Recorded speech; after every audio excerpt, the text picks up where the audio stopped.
podcast Nala Nusantara. Kita akan bahas sesuatu yang seru nih, yaitu ketahanan nasional. Nah, pernah nggak sih kalian mikir negara kita itu kuat, tapi kenapa kok negara kita gampang ya terbakar gara-gara percikan-percikan api kecil di media sosial, khususnya di jalan ataupun isu-isu yang nggak kelar-kelar nih. Nah, itu semua itu ada hubungannya dengan ketahanan nasional. Tapi ketahanan nasional itu apa sih? Dan apakah negara kita itu udah tahan banting atau sudah gampang kena drama?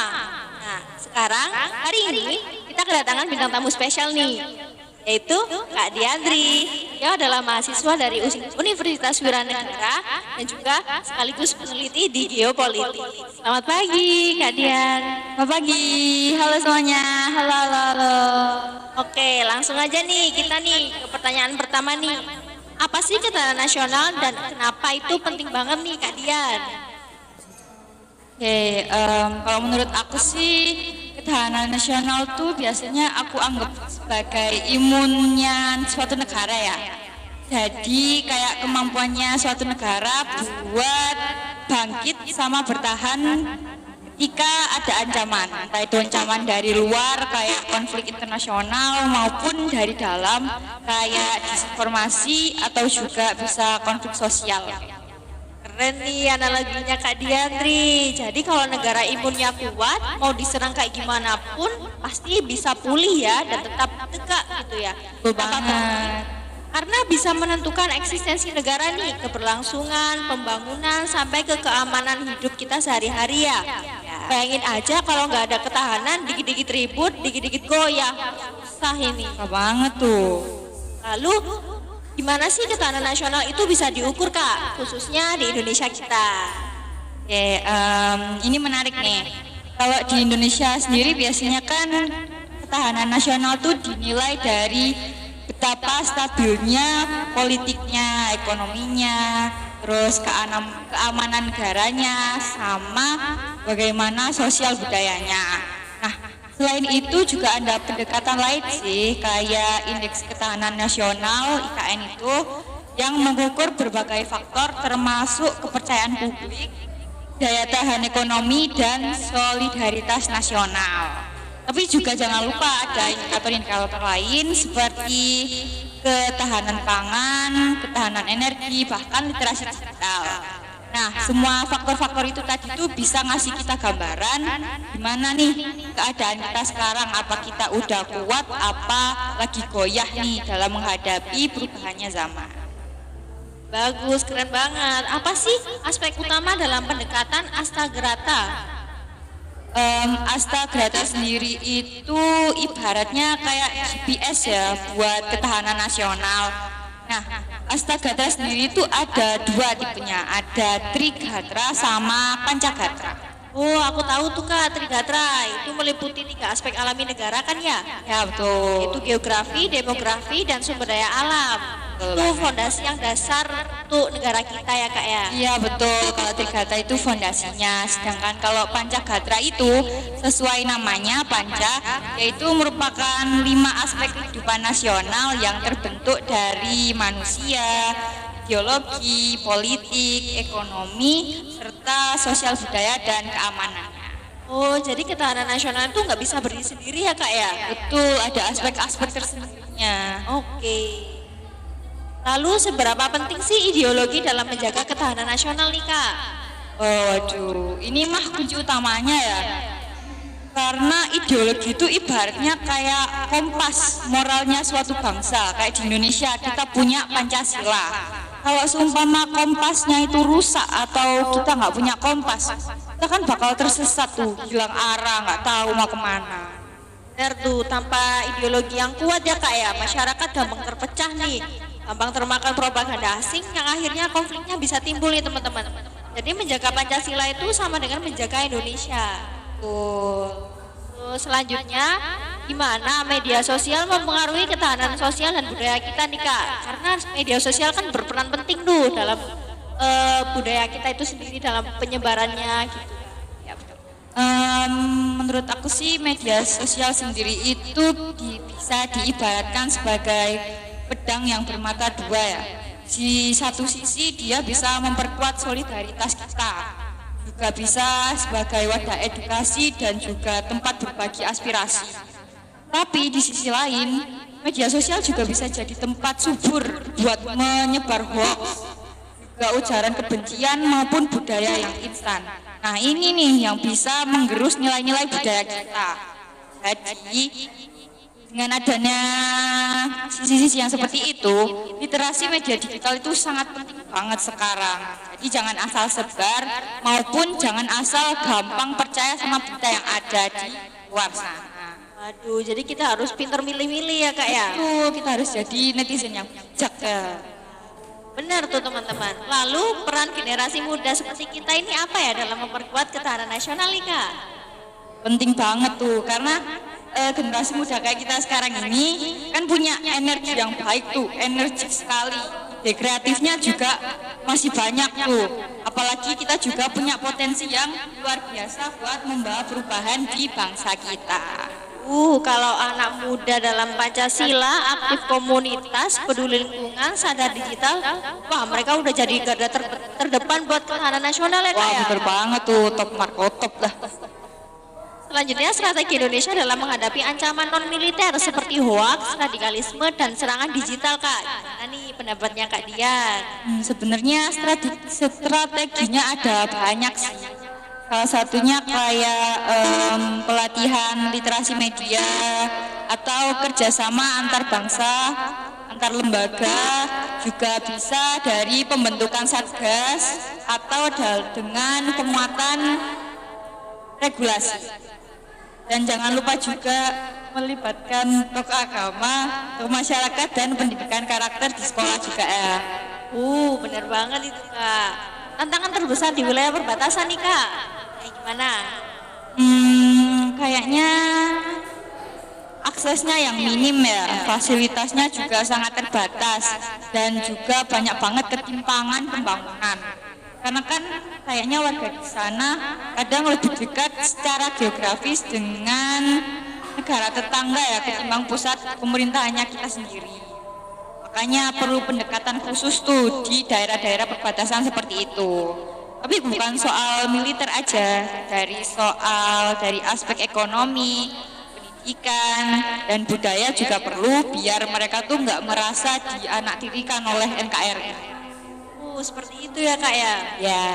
Nah, apakah media nih bisa menjaga ketahanan nasional? Karena kan kalau untuk mengangkat perbatasan topik itu pasti harus ada media yang terlibat nih Kak. Gimana nih Kak? Ya sih media itu penting banget ya. Karena media kan punya kekuatan buat membentuk opini publik tuh. Jadi kalau digunakan dengan bijak, media tuh bisa jadi alat untuk menyebar semangat persatuan. Tapi juga harus objektif, independen, dan nggak jadi alat propaganda. Karena media yang baik itu harus menjadi penjaga akal sehat bangsa, bukan malah memecah belah. Oke Kak, nah kemarin tuh viral nih Kak tentang RUU TNI. Yang tahu? Ya, oke. Nah, bagaimana nih dengan RUU TNI Polri dan sistem politik kita menurut Kak Diandri? Sangat kontroversial sekali ya kemarin itu. Kalau aku pribadi sih, kalau suatu sistem politiknya itu dibilang sehat, harusnya sih bisa menyaring kebijakan yang bisa berpotensi kontroversial di masyarakat ya. Tapi kalau nggak transparan sih bisa jadi bumerang buat pemerintahan itu sendiri sih. Jadi kita harus check and balance ya Kak ya. Tuh. Rakyat juga harus mengkritik ya, bisa mengkritik dan pemerintah wajib mendengarkan. Iya dong. Karena demokrasi yang sehat adalah ketahanan yang kuat teman-teman. Selanjutnya, gimana negara sebaiknya menanggapi ketidakpuasan masyarakat? Sebaiknya sih negara bisa dimulai dari dialog dengan masyarakat yang baik ya, bukan malah represi. Kayak membuka ruang komunikasi dengan masyarakat atau juga dengan mendengarkan aspirasi masyarakat, dan juga dari pemerintahnya sendiri bisa mengevaluasi kebijakan-kebijakan yang bikin masyarakat jadi resah tuh. Tapi edukasi publik juga penting sih, karena kan banyak masalah yang muncul karena misinformasi antara pemerintah sama masyarakat ya. Jadi pemerintah juga harus pinter-pinter nih dalam menyampaikan informasinya ke masyarakat. Oke Kak, nah selanjutnya pasti Kak Diandri tahu tentang program BARA itu. Viral itu loh, Kak. ya. Nah, apakah Kakak setuju dengan BARA tersebut? Dan kan pasti ada program wajib militer nih Kak. Nah, pasti pernah dengar juga kan? Nah, gimana juga pendapatnya Kak Diandri soal itu? Kalau untuk BARA militer cukup menarik sih ya, karena siswa-siswa dari sekolah menengah atas itu dimasukkan ke BARA untuk dilatih mental dan fisiknya. Tapi kalau aku pribadi sih dihubungkan dengan ketahanan nasional ini nggak harus sampai dimasukkan ke wajib militer juga sih, nggak harus sampai ke BARA juga sih. Karena kan bisa dari lewat hal lain, entah itu pendidikan, kegiatan sosial, atau bahkan dari profesi kita masing-masing. Entah itu dari siswa ataupun dari podcaster seperti Kak Luis. Oh iya, betul sekali. Itu. Oke, tapi saya juga setuju sih kalau adanya wajib militer dan barak itu sendiri. Karena kalau memang ada pelatihan bela negara yang sukarela dan terstruktur itu juga bisa memperkuat mental dan disiplinnya anak muda kan ya. Oh iya betul. Dan yang penting juga cinta tanah airnya anak muda dan siap membela negaranya dalam kondisi apapun. Ya betul Bang. Udah gak kerasa nih teman-teman, udah 12 pertanyaan nih. Sebelum kita tutup, apakah ada di sini teman-teman yang ingin bertanya? Bisa angkat tangannya. Oke, silakan. Oke, terima kasih atas kesempatannya nih. Saya Mas Farihatul Amila. Izin bertanya nih, Kak, kalau ketahanan nasional itu kan katanya tanggung jawab bersama nih.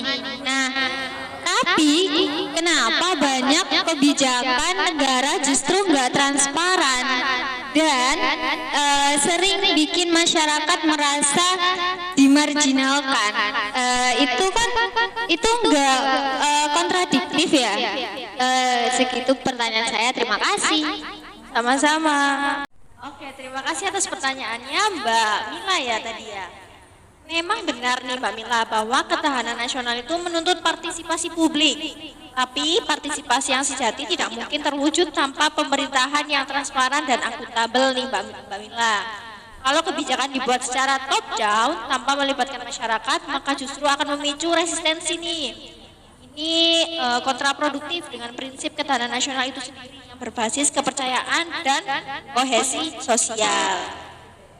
Jadi kalau negara ingin rakyatnya berkontribusi terhadap ketahanan nasional, maka negara juga harus membuka ruang dialog dan koreksi ya Kak, untuk menciptakan solidaritas nasional itu. Ya betul sekali. Apakah jawaban kita membantu nih Mbak Mila? Iya, terima kasih. Oke. Assalamualaikum warahmatullahi wabarakatuh. Nama saya Ma'rifatul Ismi, NIM 22. Untuk pertanyaannya, saya mau tanya, melihat bagaimana media bisa menggerakkan opini publik. Kenapa justru banyak media kita yang terpolarisasi atau jadi alat politik? Bukankah itu bisa melemahkan ketahanan nasional juga? Mohon jawabannya ya Kak. Terima kasih. Sama-sama. Oke, terima kasih Kak Ismi atas pertanyaannya. Pertanyaannya tepat sekali tadi. Di era digital yang saat ini, media itu menjadi faktor yang sangat strategis dalam membentuk persepsi dan arahan diskursus publik. Ketika media tidak independen dan justru terjebak dalam polarisasi atau kepentingan politik jangka pendek, maka media bakal kehilangan fungsi utamanya sebagai penjaga demokrasi. Akibatnya apa sih? Ya masyarakat jadi bingung, tersesat, terpecah belah, terus bahkan saling curiga satu sama lain. Dan itu bakal langsung menggerus ketahanan nasional dan ideologi kita dan sosial kita ya Kak. Betul sekali. Maka dari itu kita perlu memperjuangkan dan diperjuangkan dari media yang bebas tapi bertanggung jawab juga. Bukan media yang hanya mengejar rating dan kritik saja. Oke. Oke. Apakah jawaban kita membantu, Kak Isi? Ya, sangat membantu sekali. Terima kasih. Ya ampun, gak kerasa ya kita sudah menjawab 12 pertanyaan topik Ya ketahanan betul. sosial kita hari ini, Kak Diandri. Masa banget. Oh, terima kasih ya sudah datang dan menjadi bintang tamu kita hari ini di Nalar Spesial. Sama. Oke, untuk menutup saya Wilis Mahameru selaku host dari acara podcast hari ini.